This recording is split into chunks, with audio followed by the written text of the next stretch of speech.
Afternoon, Gareth. How are you? Not too bad, thanks, Peter. Good stuff, Gareth. Well, welcome to the Business Spotlight. Thanks very much for taking the time to speak with me today. Gareth, could you start by could you tell me a little about yourself, your background, and your business journey, please? Yeah, yeah. It's my birthday tomorrow. Turn 53 tomorrow. Would you believe? Seems to have flown in. Born, raised in Bangor. Married, four children now. The eldest is 24. The youngest is 16. Um, Went to Bangor Grammar, and I left and did a law degree at Queen's University. During that time, I decided that I didn't want to go on. That was in the 90s. I didn't particularly enjoy it, but I always wanted to run a business. And when I finished my degree, I went and trained as an accountant with a business, Muirnady in Belfast, because I wanted to learn how finance worked in a business. And as soon as the training contract was over, I went and bought a shop, a convenience store in Bangor. Just I'd always wanted to run my own business. Um, wasn't quite as glamorous as I anticipated it was going to be, and within 6 months, I was sort of back. Brought somebody in to run the shop, and then I took on another job as an accountant. Suppose after ended up 2008, financial director for Finlay Communications in Bangor, where we had the Sky contract for Ireland. So we had 146 engineers on the road. Finlay's was bought over by guys who had a business in Belfast Heat. They came in and bought it over about 2011, 12, and I continued to work for them, but they wanted to get back into energy retrofit, that side of things, and we went to sort of an acquisition spree, as it were, and bought Company Energy Store insulation business based in Derryaghy with a plant in the south of Ireland, amongst other businesses. And I ended up going in as managing director of Energy Store for 2 or 3 years. Big success there was I won the contract to manage the retrofit program for the Irish oil industry with a partnership with a company we work with in Dublin. That was a Retrofit Energy Ireland that we set up. And I suppose in about 2012, 13, decided to have a bit of a change, and ended up going to work for a couple of guys who were American investors who wanted to develop out wind farms in Northern Ireland. So I was with them for a couple of years, a company called Windy Fields, and unfortunately the planning laws didn't go quite our way. And the two, I mean, one of them was going to be the biggest onshore wind farm in Ireland at the time. But planning didn't go our way. It went to the Planning Appeals Commission, and it fell over the last hurdle. So Where would that have been, Gareth, if it had happened? there was one in Oma, just outside Oma, and the other one was up in Limavady. Just if you're ever in Port Stewart and you look over the Strand at night, you can see lots of red lights twinkling. Hence why our wind farm didn't succeed, because they thought it was cumulative impact. It would just have been too many. Right. But that was another lesson that I learned. You know, the government here had told us that it was going to, we were fairly well connected at that stage, and they changed the planning policies really, and that's why it sort of fell over the last hurdle. So after that, I ended up a friend of mine from school, Chris. He'd been commercial director in Kingspan, and during the building downturn, Kingspan said to Chris and colleagues, go out and see what's going to be the next big thing. And Chris sort of had identified flood protection as an area. He was with Kingspan Environmental, and when Kingspan want to get into any new sector, or they go in via acquisition, and so there wasn't really anybody very big in the flood space, but he found a company called Watertight International who made a plastic non-return valve. So Kingspan's main business is oil tanks, etc., plastic injection molded. So he thought this was a perfect opportunity for Kingspan to get involved, but at the time it was just too small for them, and the other priorities. Chris liked it well enough that he went and sought corporate finance to actually buy the business with an investor, and he'd had that about 12, 18 months.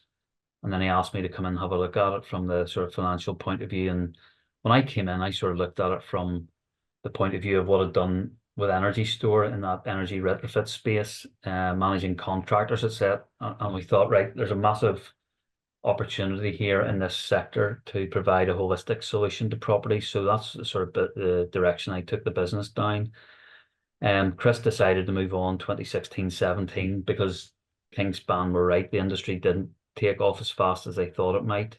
And I suppose for 2 or 3 years, I sort of ran it myself with one office support and subcontracted in all the expertise, the installation that I needed. Mm-hmm. All our work's in England, and we had been on the Environment Agency's framework. So the Environment Agency are responsible for all coastal and river flooding in England. So we've been on the framework, but it was fairly lean. And in 2019, the start of the last framework, things really picked up. I decided to really go for it. Won 2 or 3 of the biggest contracts that came out, and that gave us the opportunity really to start to really build the business to where we are now, where we're the number one provider of property flood resilience in the UK, particularly to the Environment Agency. Still now employed about 35. About 10 of those are in Northern Ireland and Bangor, and the rest of the installation is based out of Runcorn in Cheshire. Okay. So it's been a sort of a journey one way and the other. Generally worked for guys who have been sort of high net worth individuals who've had businesses like the Finleys, and then Energy Store was the same, and then going into the wind farms, and now Watertight. And how would I explain Watertight International to my 12-year-old daughter? What is it in its most simple form? If you can think of a property and say there was a flood, and say it was 2 feet or half a meter, and her 12-year-olds, they're metric, aren't they? So if there was water coming towards your property, how would you try and keep it out? So what we do is we provide protection over ingress routes. So you would get your daughter to walk around the outside of your property and decide where could water get in. Big ones obviously are doorways to a certain height, air bricks, etc. So that's what we do. We provide an engineered solution at an individual property level to keep water out. If water does get in, then the property should be adapted inside to reduce the damage. Very good. I like that sound of that. And I mean, is flooding becoming more prevalent? I think in Northern Ireland, we seem to be less affected. This is based on it purely just from news stories, etc. Would it be fair to say that it's more prevalent across the water and becoming more of an issue over there? Yes, I mean, Northern Ireland, there's only 40,000 properties at risk. In England, there's 5.8 million. So 1 in 4 properties in England, both domestic and commercial, are at risk of flooding, particularly now surface water flooding. So you have coastal flooding, you have river flooding, which is fluvial, but pluvial or surface water, that's the one that affects, and that will affect more and more people in Northern Ireland. That's when you have these massive rainfall events, extreme weather events, and our infrastructure just can't cope with it. People have tarmac or concreted over everything, so there's massive surface runoff. Drains aren't maintained by councils who've had budgets cut back. So it's a huge issue. Surface water flooding, particularly in London, is the #1 climate risk in the capital. So all of our work is in England. And what would you say has been your biggest lesson in business, Gareth? I suppose when I set out, you know, I did law and then decided I wanted to learn, if I wanted to get into business, I need to undergo and understand how finance worked. So I went and trained as an accountant. Then I wanted to actually put into practice. I went and bought a shop. So I've always sort of, I think at the time I probably didn't maybe formally think I'm going to do this, this, this, and this. I mean, that was never the intention. Just sort of, right, what do I need to know next? Right, I need to understand business development. So I'll get into that kind of a role. Always ultimately with the aim of sort of wanting to run the business. And I suppose I've been lucky because the people I've worked for, I've generally been able to seen what I have in me and promoted me to sort of direct. It was a company director before I was 30. And I've generally been that sort of level since. So I've always got, what is it you need to learn? Go and learn it. Or if you don't know how to do it, find somebody who does. And you've worked with a lot of people over the years. Are there any people in particular that have shaped your journey or that have had a strong influence on you? Yeah, there have. I mean, I'm both bad and good. I mean, the first sort of big was Trevor Kells down at Rich Sausage Newton Arts, who had a fantastic business. And remember one of the early lessons, I was 30, just had first kid, sort of just made a company director. And, you're trying to prove yourself, you're trying to do everything. And I remember him saying to me, Gareth, you can't move on to do the things you really want to do if you don't pass things off. And I sort of learned that lesson that just because you're not doing doesn't mean you're not moving on. And that was so I sort of learned that. I learned it was a great sort of business about sales and marketing. And from that, worked with a guy, Bill McCandless, through Energy Store and Finley's, etc. And I learned what, about the importance of the numbers. Well, I knew that from accounts, but really the importance of how the numbers drive the business, the management report and all that kind of thing. And now, working with energy or with Watertight, with the investor I have behind us. I mean, he's exited two 100 million plus businesses. The first one was in nursing homes, and the second one was in pizzas. But again, learning lessons from him, working with him.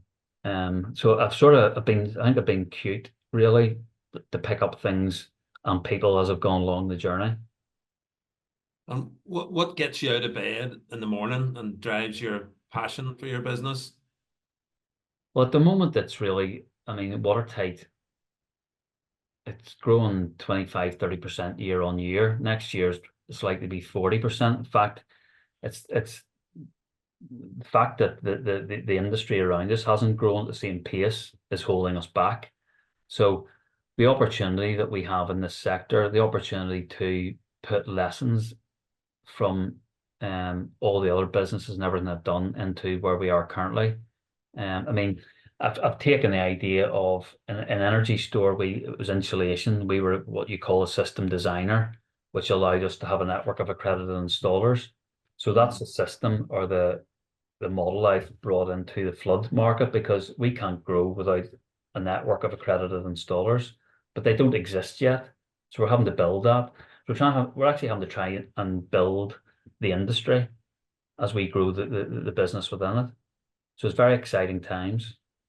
Yeah, I mean it's an unusual model where you almost having to go do it the other way around, where the infrastructure isn't there for the business. Yeah, for instance, as I said, you mentioned about your daughter. If you were going to protect the doorway from flooding, you would either put in a barrier system or else a flood door. At the moment, there's only two companies in the UK who manufacture flood doors, and between them, the markets they can only manufacture about 100 a week, which is, you think there's 5.8 million properties at risk of flooding. Domestic wise, there's maybe 3 or 4 million. Each of those has two doorways. There's 6 million doors as a market. So it's lucky that there's a big UPVC extrusion player now coming into the market, Vika, who have 120 manufacturers across the UK. So we've had to work with them to start to design products that they're going to put out, because we can't grow unless we have the supply chain there. And we've been restricted by the fact that there's only one or two players in it, because we don't have the opportunity to go and get best deals at the moment, which you would have in a normal industry. So it really is a very immature market that we're working in. But that's where the opportunity lies.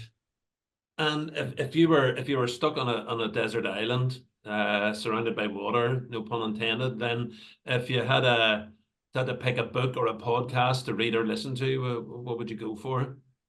Um, to be honest, I don't really get much time. I do enjoy reading. I read every day, but generally stuff to do with work. But probably just a crime novel I like James Patterson.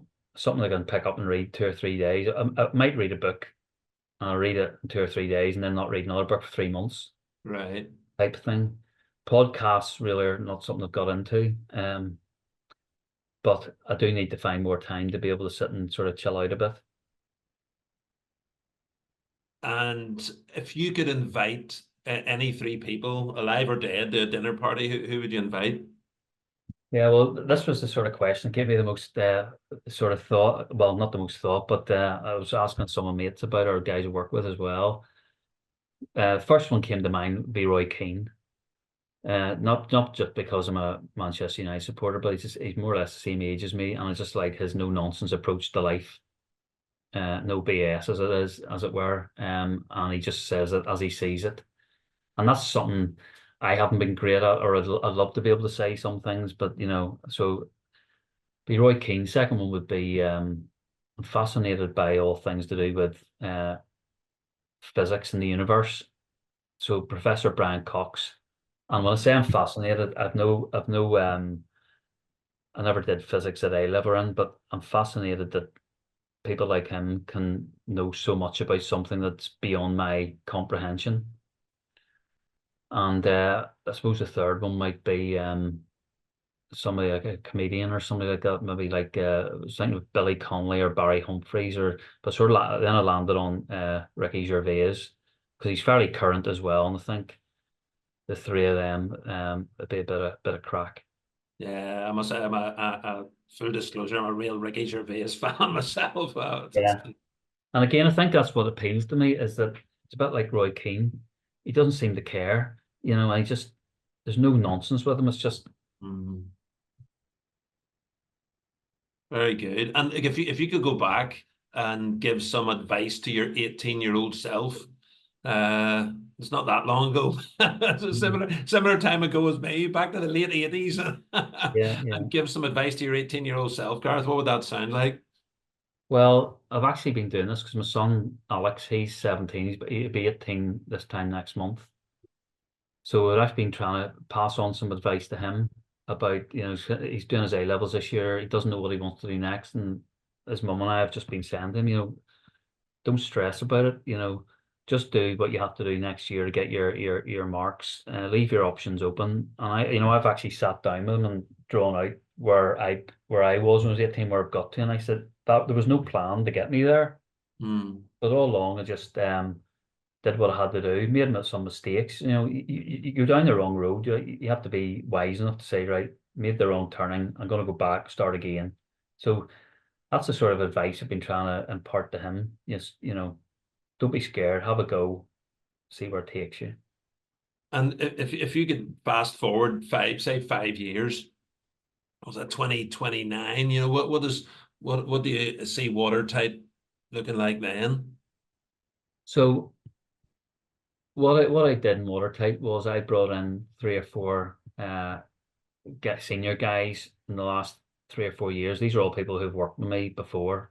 So we've built up a fantastic senior team, and myself and Colin, who's the sort of chief financial officer, him and I are we've identified two or three others who've worked with us before as well, and that's our succession plan. So over the next 4 or 5 years, we are intending to bring them up so that Colin and I can not take a step back, but do other things as well, and in the same related business. So with Watertight, with another software as a service business that we've set up, Resilico. So even now, I'm trying to, again, the lesson learned way back in Rich Sauces was if I need to move to this space, I need to get rid of stuff. I don't need to find the person, and it all filters all the way down. So that's the sort of plan over the next 3, 4, 5 years, to have the people who need to be in place in place. Very good. And if someone likes what they've heard and would be interested in reaching out to Watertight or yourself, what would be the best way for them to go about that? Yeah, just fire me an email. I mean, I don't normally do things anywhere near according to the book. So I mean, I had a guy, one of our best young guys now is a guy called Oliver, and he literally he was looking at me on LinkedIn, and he's a geography graduate from Queen's, and my wife did geography at Queen's, and I was just fascinated to I wonder why he's wasn't about me. I was wondering why he's looking at me or the sector we're in. So I just reached out to him and said, "Do you want to come in and have a coffee?" And he did. And I said to him, and he'd done his research on the business, and he was quite confident. And I thought, right, I'm prepared to give you a go. And he didn't have a job. He's working at Marks and Spencer's. He'd only just graduated. And I said, "Do you want to come in for a few weeks? See what you think. We'll see what we think." And that was 18 months ago, and he's absolutely flying now. He's doing brilliantly. So anybody wants to contact me, of course, yeah. Now there's others who've been in that situation and it hasn't quite worked out as well. So it's not like it's but always willing to give somebody a chance, or always willing to talk to somebody about anything. Yeah, it's a great mindset to have. Well, Gareth Boyd from Watertight International, thanks very much for sharing your story. It certainly sounds like it's a rapidly growing industry, and that you guys are in a great space at the minute. So thanks very much, and I wish you all the success for what we've got left of 2024 and beyond. Gareth, thanks very much. All right, Peter. Yeah, thank you. All the best.